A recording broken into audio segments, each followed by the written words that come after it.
Assalamualaikum warahmatullahi wabarakatuh. Innal hamdalillah nahmaduhu wa nasta'inuhu wa nastaghfiruh wa na'udzu billahi min syururi anfusina wa min sayyiati a'malina. May yahdihillahu fala mudhillalah wa may yudlil fala hadiyalah. Asyhadu an la ilaha illallah wahdahu la syarikalah wa asyhadu anna Muhammadan abduhu wa rasuluh. Allahumma shalli wa sallim wa barik ala Muhammad wa ala alihi wa ashabihi ajmain. Amma ba'du fa ya ibadallah usikum wa iya bi taqwallah wa ta'atihi la'allakum tuflihun. Alhamdulillah, pada malam hari ini kita sudah memasuki malam yang ke-13 insyaallah.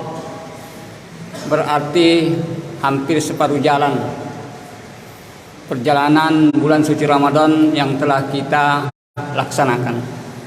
Semoga apa yang kita laksanakan di bulan suci Ramadan ini menjadikan jalan untuk menuju la'allakum tattaqun. Biasanya kalau sudah 10 ke atas ceramah awal kadang-kadang lupa. Jadi saya mengulang sedikit apa yang pernah disampaikan oleh ustaz-ustaz kita terdahulu. A'udzubillahi minasyaitonir rajim. Sebagai mengingat kita supaya tambah fit ingatan kita, supaya kita tidak terlena dalam melaksanakan perintah Allah Subhanahu wa taala. Allah Subhanahu wa taala berfirman, "Ya ayyuhalladzina amanu kutiba alaikumus syiyam kama kutiba alal ladzina min qablikum la'allakum tattaqun." Wahai orang-orang yang beriman, insyaallah yang di masjid ini beriman, amin ya rabbal alamin. Diwajibkan atas kamu berpuasa sebagaimana orang-orang terdahulu sebelum kamu, agar kamu bertakwa. Sekarang kalau orang bertakwa masuk surga enggak, Pak? Pasti masuk surga. Tetapi takwa ini bukan hanya sekedar takwa, sebagaimana yang disampaikan oleh Haji Amiruddin kemarin, bahwa untuk mencapai takwa ini harus ada komitmen, sungguh-sungguh, jangan main-main. Karena jaminannya takwa itu pasti masuk surga. Makanya sabda Rasulullah Shallallahu Alaihi Wasallam, "Man shoma Ramadana imanan wahtisaban, ghufira lahu ma taqaddama min dzambi." Barang siapa yang berpuasa di bulan Ramadan dengan iman, mengharapkan pahala dari Allah Subhanahu wa taala, bukan minta dipuji, ya. Dek namanya yasem bahasa Inggrisnya. Insya Allah akan diampuni dosanya oleh Allah Subhanahu wa taala. Itu puasa. Ada lagi sabda Rasulullah Sallallahu Alaihi Wasallam, "Man qama Ramadan imanan wahtisaban, ghufira lahu ma taqaddama min dzambi." Barang siapa yang salat malam di bulan suci Ramadan dengan iman dan mengharap pahala dari Allah Subhanahu wa taala, akan diampuni dosanya yang telah lalu. Ya. Mirip tadi mangkoma dan kemudian mangkana, ya, kalau berpuasa dan salat malam diampuni dosanya oleh Allah Subhanahu wa taala yang telah lalu. Makanya sabda Rasulullah Sallallahu Alaihi Wasallam, bila masuki bulan suci Ramadan dengan hati yang senang, gembira dengan datangnya bulan suci Ramadan, maka Allah Subhanahu wa taala mengharamkan api neraka menyentuhnya. Masya Allah. Makanya kita harus bergembira, Pak. Ibu-ibu bergembira masuknya bulan suci Ramadan, bukan bergembira karena banyak makanan, Karena janjinya Allah Subhanahu wa taala bertakwa dan diampuni dosa-dosa yang telah lalu. Ya. Akan dilipat gandakan pahala-pahala yang diberikan Allah Subhanahu wa taala kepada kita. Kalau kita tidak bergembira, terlalu kata Roma Irama. Ya, terlalu.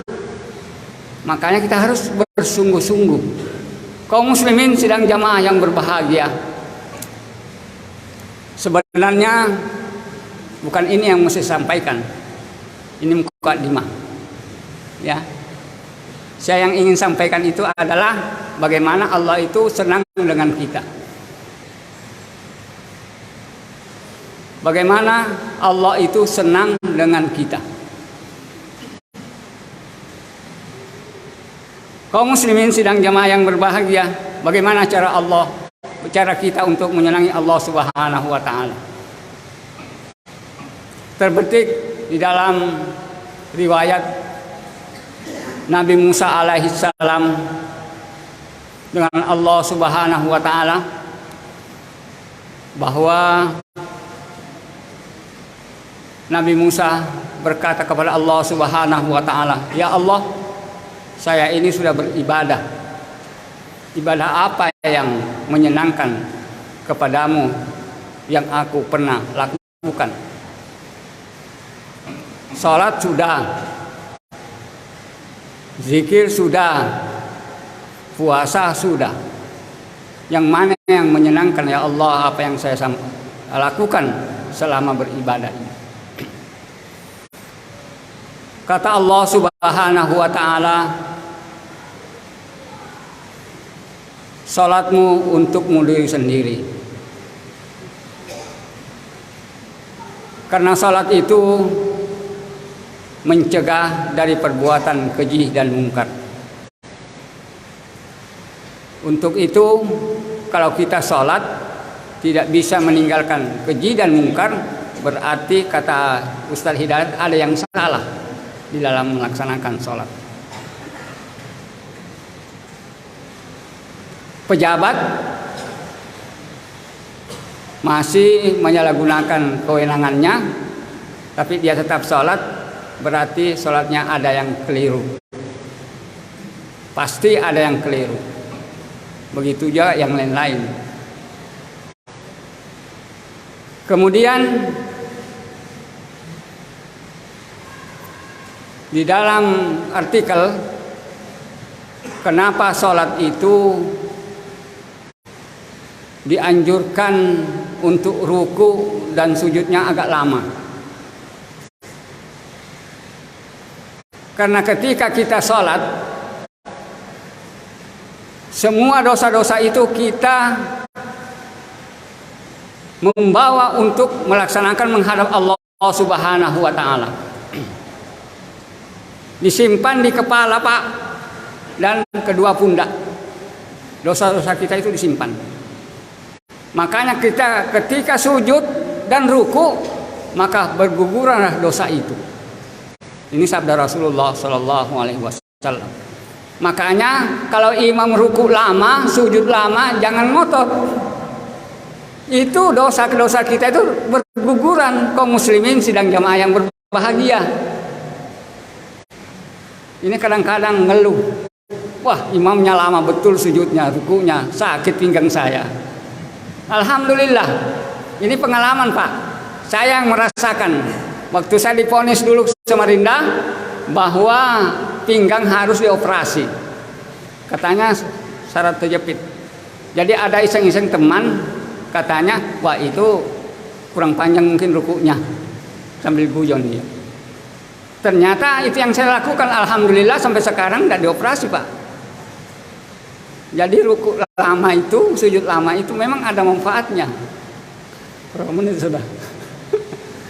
Ini masih panjang sebenarnya. Mungkin itu saja yang saya sampaikan Pak ya. Karena tarawih juga kita laksanakan, bahwa sesungguhnya Allah Subhanahu wa taala menjanjikan bahwa barang siapa melaksanakan salat tarawih dengan ikhlas, puasa dengan ikhlas, mencapai la'allakum tattaqun, insyaallah kita masuk surganya Allah Subhanahu wa taala. Assalamualaikum warahmatullahi wabarakatuh.